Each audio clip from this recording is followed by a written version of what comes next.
side, of course, we'll be checking in what's happening around the country. But first, let's check in with our reporter, Nobesuthu Hejana. Or rather, let's try Slindelo Masikane first before we head over to Nobesuthu Hejana, just to see what's happening in Johannesburg. I saw you crossing to Glen Mashinini out in Fourways, the same spot where Slindelo Masikane was stationed in Fourways. And it was amazing to see the first crossing as we bring Slindelo Masikane up behind us. This is in Dainfern in Johannesburg. Hello to you, Slee. I think you are with us while I wait for Slee to come up behind us. It was the queue, how quickly that queue had grown as well. And we had Glen Mashinini, the IEC chairperson. I'm not sure if he was actually there to vote or not. But Slee, I believe you are with us. Let's go back to Dainfern. How are we looking at 5 minutes into voting day? Well, I was speaking to you just under an hour ago before the voting station opened, and already we were seeing a queue forming here outside one of the voting stations in Dainfern, and the situation is quite promising in terms of expected numbers of people who are encouraged to come and exercise their right to vote. We're seeing that the voting station has officially gone live. People are being sanitized, people are being encouraged to social distance.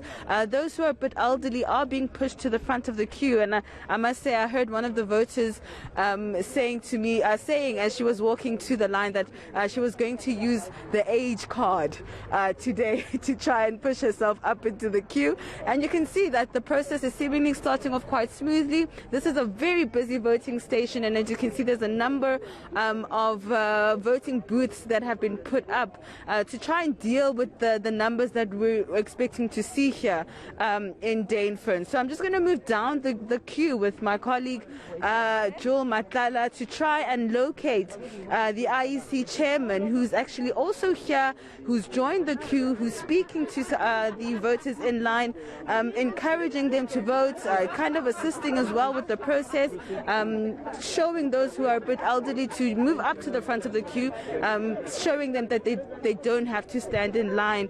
Mr. Mashinini, how are you, sir? Very well, thanks. And how are you, my sister? Good, good. How are you feeling? We've just gone live here in Dainfern at this particular voting station. How's it looking? Are you encouraged to see these numbers? Oh, yes. We want more South Africans. Everybody, let's come out. This is our democracy. Let's celebrate it. And as you can see, people have come out here in large numbers. And we wish them well for the day. Yeah. But as matters stand, as you can see, things have started on time. And we've got 3 voting centers here. And the arrangement in the queues, people are being marshaled into which queue they should proceed. And all pensioners are required to go straight in the front of the queue. They will be welcome. The pensioners to proceed, as you've seen. You know, at the moment, there's a marshal who's directing the people to the different 3 voting centers. Mr. Mashinini, just how significant is this election day, especially because this is the first time in our democratic history that we are having to hold elections under a pandemic? Well, it's the resilience of our country and the capability that we have as a nation, that if we put our minds into it, yes, things can be done. And we had, under normal, you require 86 days of the prescribed timetable to deliver the electoral operations. But in 42 days, the operation is up, and we hope the 26.6 million voters would be able to cast their vote and their choices heard. And we are almost proud of what we achieved yesterday. 80% of the special voters were processed yesterday, and we hope those who didn't manage to make it for whatever reason, they can still come to the voting stations. And we urge everyone to come out. This is our democracy. It's important that your voice is heard and you make your choice. And we, as the Electoral Commission, we guarantee that we will ensure that your vote is secret, and you can be freely express your will as far as voting is concerned. Lastly, Mr. Mashinini, any concern around safety, around the hotspots that were identified? Have you received any reports, or are you confident that today will go off quite smoothly? Relatively speaking, I think things are under control from the reports we received yesterday in our liaison with our security cluster officials. And so far, one hasn't had any incidences. But at around 9 o'clock, between 9 and 11, we will be receiving reports of how the various voting stations have opened throughout the country. And I'm hoping that we will be incident-free as far as the voters are concerned. But we do condemn any intimidation, violence, or otherwise as far as elections are concerned. And I wish everybody a wonderful day and a celebration of our democracy. Please come out in large numbers and let us register our choices.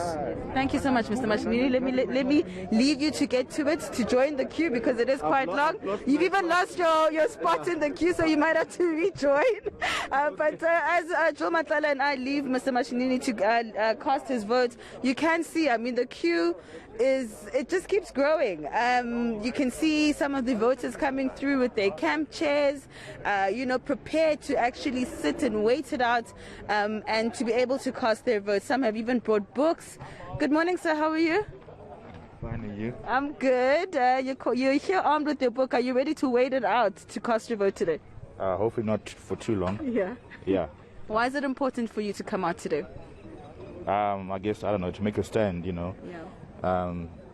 Just my one vote hopefully makes a difference, but yeah, that's it. Yeah. Okay, all right. Have a good day. Thank you. All right, so Gareth and Dumelo, that's the situation here in Dainfern, and I think we're going to see a similar situation unfolding across the country. All right, Slindelo, for the moment, thank you very much indeed. You know what's happened, Toombs, is I think people saw our crossing to Tumelo earlier in the Dainfern area. It was nice and quiet. And then they went, oh, damn it. And they've all run out to the Dainfern voting area. That's why it's filled up so quickly. So camping chairs, sunscreen, mask, pen, some water. It's hot in Joburg. All right, what's happening down in the Western Cape? Nobesuthu Hejana, hello to you. I'm afraid the weather looks like it's not necessarily as nice in Joburg. How are we looking at just gone 10 after 7?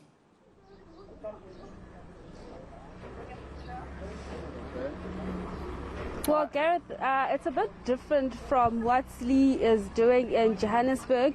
Here, there's a bit of a delay. We just saw the IEC officials just coming in now.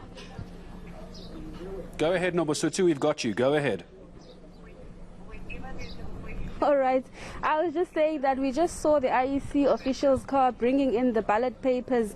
So the voting has not started, but we're told that party agents have already set up their tables on the other side of the tent. But I'm now joined by the ANC spokesperson here in the Kosovo area.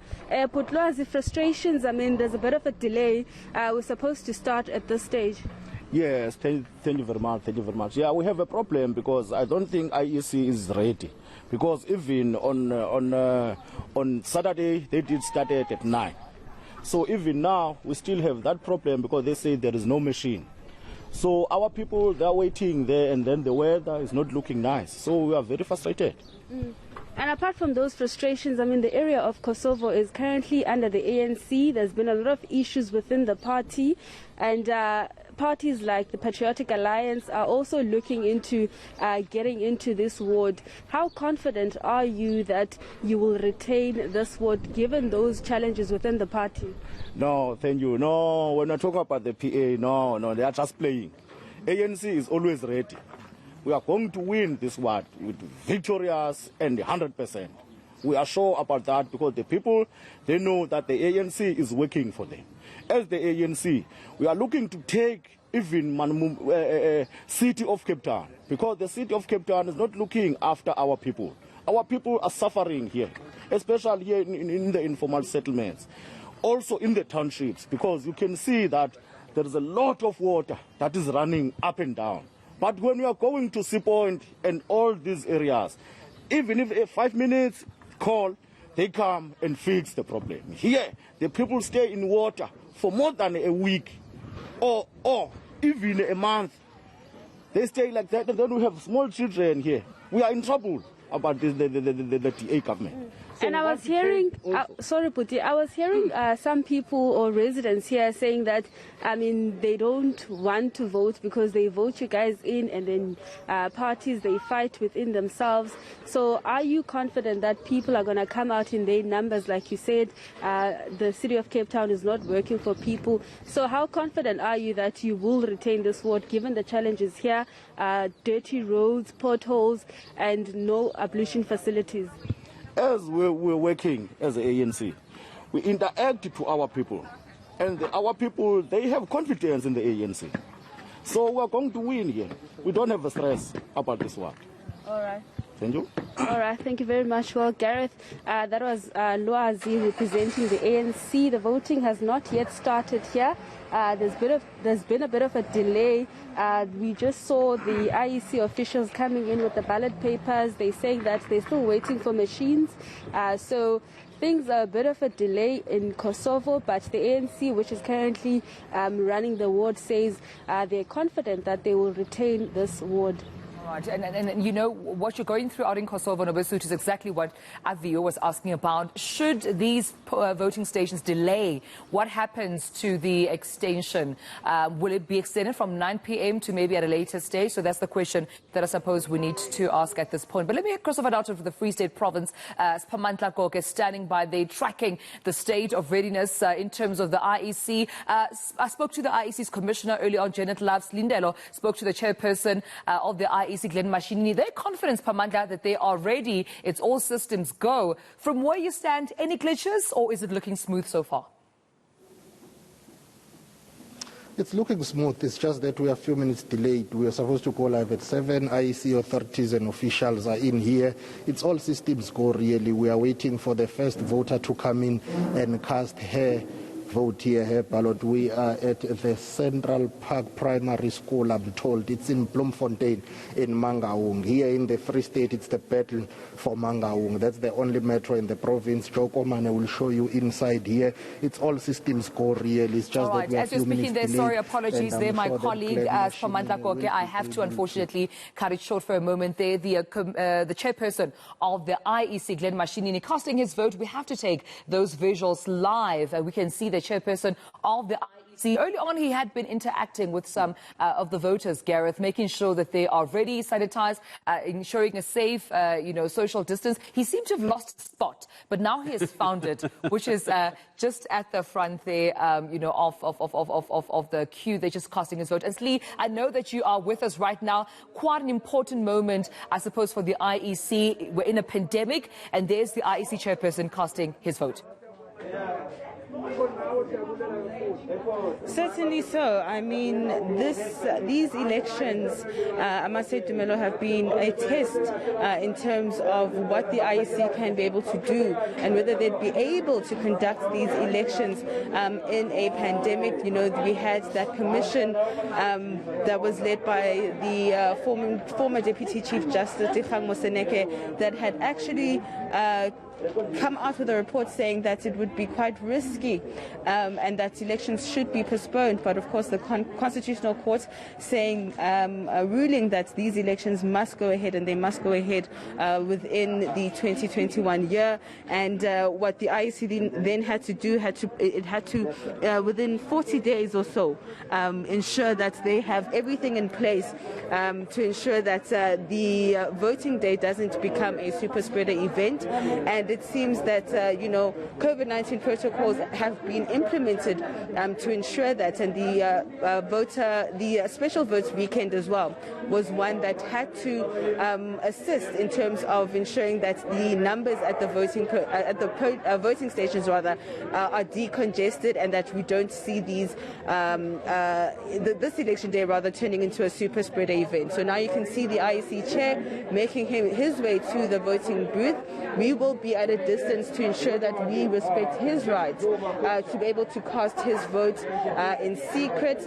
And this is certainly a very significant moment and time in our democratic history to be able to have these elections. These will certainly be what's expected to come in future elections on whether South Africa itself will be able to handle these types of events in a pandemic. And I think so far what we know is that majority of voting stations across the country have gone live. People are already casting their votes. People are already queuing up to make their mark and to voice what they want to happen in their particular areas and communities. All right, well, we let Glenn Mashanini make his vote up in Dainfern. For us, continued coverage of all the elections, polling stations. They have opened, except we heard from down in Cape Town, Nobesuthu Hejana. It is over to Govan Whittles. Hello to you, Govan, wearing a jacket. Looks windy where you are. You look reporting for us from Gqeberha, somewhere in that area. Where are you this morning? What's the situation where you are? Hello, Govan. I'm at the rent office right now in New Brighton, coming to you from the Windy City. The voting station has opened on time here. This is a small ward with about 1,200 people registered to vote here, and from before 7 o'clock there were already about 10 people in the line. So a few people have already cast their votes. Let's speak to one of them now. This lady had cast a vote earlier. She was one of the first who was in the line, and she was also joined by a number of other residents, many of them trying to cast their ballot before they go to work. You'll see in picture now the IEC staff with the PPE in his hand, the hand sanitizer, also checking for masks. It's a short queue at the moment, but let's speak to this lady now. Ma'am, you've cast your vote very early. You were quite excited to do so. Just tell us, was the process okay? What do you think? Everything is okay. What do you think of the election? Election is right for voting, but there's no right for us. The people, I'm not in South Africa. Is a visitor in South Africa. Is a right? No, I'm in South Africa, but there's no right for me. So you have a political party that you like? Yeah. All right, I'm not going to ask you to reveal your vote. Thank you so much. Gareth, what we're going to do now is take you inside the voting station. I did speak to the presiding officer a little bit earlier, so he does know that we are on our way. You'll see him here, dressed with the blue gown. He's got the bib on. And we actually came to this voting station because the COSATU president, Zingiso Losi, just cast her ballot inside. So we're inside the New Brighton rent office right now. Let's try to get a few words from the COSATU president. Ms. Losi, thank you so much for your time. Perhaps we'll just step away from the ballot boxes and where the people cast their ballots. So you've come to New Brighton to cast your vote. Just tell us, how's the process and how you're feeling about this election as COSATU president and an ANC NEC member? Thank you very much. I think the process is running very smoothly, and when I was coming here, I've seen other polling stations that they have not opened, but when I came here already by 7 o'clock, people were already casting their votes. And I can tell you now, social distancing has been followed, people are sanitizing, and I think things are running smoothly here. We're confident about the outcomes of the elections, and we're looking forward to more people coming in and casting their votes. At the ANC's final rally this year, Noba rally, we saw the Nangoza Jeke Hall here in New Brighton full to capacity, even outside. A lot of people there, very different compared to 2016. Looks like the ANC's structures are out and they're campaigning. How confident are you you'll take back the Bay? We are very confident because I think the renewal process of the African National Congress and the president of the ANC presiding over the process has given all of us hope, and that the ANC indeed is being renewed, not just for the ANC itself, but for the people of South Africa. And when we see people being taken to task when they have done something wrong, and the step-aside rule, I think it has brought hope to the people of South Africa that indeed there is a possibility for the ANC to be renewed, and that a better life for all shall be attained. All right, thank you so much. That's Ms. Zingiso. So let's take one more look at the voting station, and particularly the ballot boxes. You'll see the ballot boxes there do have the seals on them. Yesterday during special voting, some talk on social media about the state of the ballot boxes. These ones are properly sealed. You'll see here that this room is also fully capacitated with IEC staff, all of them wearing their masks. There is enough PPE around here, and it does look like the presiding officer's got full control of this situation. So This is the first voting station that we're at. We'll join the Nelson Mandela Bay Mayor, Ngaba Banga, a little bit later, but continue to give you more visuals of the voting day for the first day of local government election voting. And for now, it's back to you from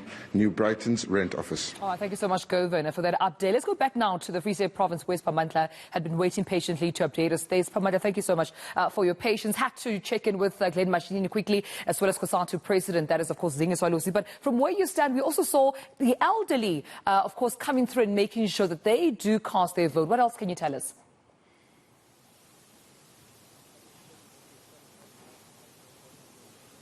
The first person has voted. Here, then sent out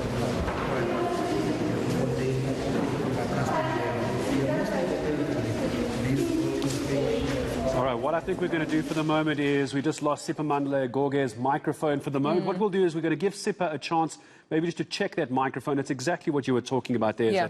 That older gentleman, one of the first being helped in the area where Sipha Mandla is as well. Looked at the staff as well, incredibly helpful. So if you have older parents and you are concerned about them going out and standing in those queues, it looks like the IEC team's very aware of the elderly who didn't get the special vote, of course, but have gone out to vote today. So if you do have older parents, they're going out to vote, don't worry, it looks like they are going to try and whisk them to the front as quickly as possible. And as we've seen with Glen Mashinini out in 4 ways, assisting some of the elderly, redirecting them to where they can cast their vote. Preference, of course, given to them, those that are elderly that need to vote, because we can't have them standing too long, out in the sun there. So please, also, if you see an elderly member, just assist them, or just link them to a presiding officer to assist them out at the voting poll. So I'm not sure if we can go back right now to Pamandla Goge out in the Free State Province as he's fixing up his audio mic. Quite important to see how the province is doing in terms of the state of preparedness. So we'll be sure to catch up with him after the break.